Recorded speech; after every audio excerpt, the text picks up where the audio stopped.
আমার নাম হাবিব, বয়স ৩০-এর কাছাকাছি, গ্রামের মানুষ, তবে মনে মনে শহুরে। মা প্রায়ই বলে, তোরে বিয়ে দেয়া দরকার। আমি বলি, মা, আগে একটা ভালো বউ খুঁজে দাও, তারপর না হয় দেখি। একদিন খবর এলো পাশের গ্রামে এক সুন্দরী, গুণবতী মেয়ের কথা। নাম তার রুবিনা। মা তো লাফ দিয়ে উঠল, এইটাই তো ঠিক। আমরা রওনা দিলাম বউ দেখতে।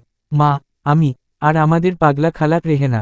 ওনার মুখে কোনো ব্রেক নাই, একবার শুরু করলে থামা দেয়।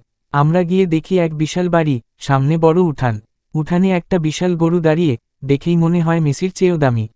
গরুটা আমার দিকে এমনভাবে তাকাচ্ছে, যেন আমি বিয়ের প্রস্তাব ওকেই দিতে এসেছি।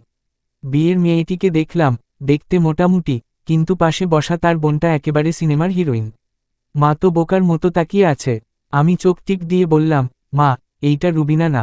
মা ফিসফিস করে বলল, তাহলে আমি যেইটারে পছন্দ করছি, সে যদি রুবিনা না হয়, তাহলে বিয়া বাতিল। আমি বললাম, তবে খালি হাতে ফিরলে চলবে না। ওই গরুটা যদি পাই, তাহলেই হয়। আলোচনা চলল, চা এল, মুড়ি এল, আর এল সেই বিখ্যাত গরুটার গল্প। শুনলাম, এই গরু নাকি 7টা প্রতিযোগিতায় পুরস্কার জিতেছে। ওরা এত গরুর গুণগান গাইল, আমি রুবিনার কথা ভুলেই গেলাম। শেষমেশ পাত্রীপক্ষ বলল, আপনারা কবে বিয়ে দিবেন?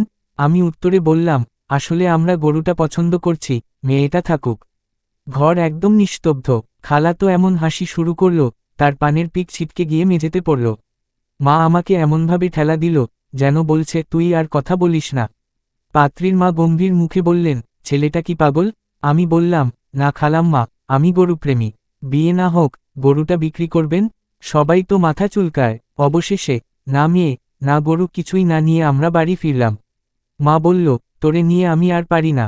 আমি বললাম, মা, সব প্রেমে মানুষ ব্যর্থ হয়, আমি তো শুধু গরুতে ব্যর্থ হলাম। এরপর থেকে গ্রামে আমাকে ডাকা হয় গরুপ্রেমী হাবিব নামে। আর আমি এখনো বউ না পেয়ে গরুর খোঁজেই আছি।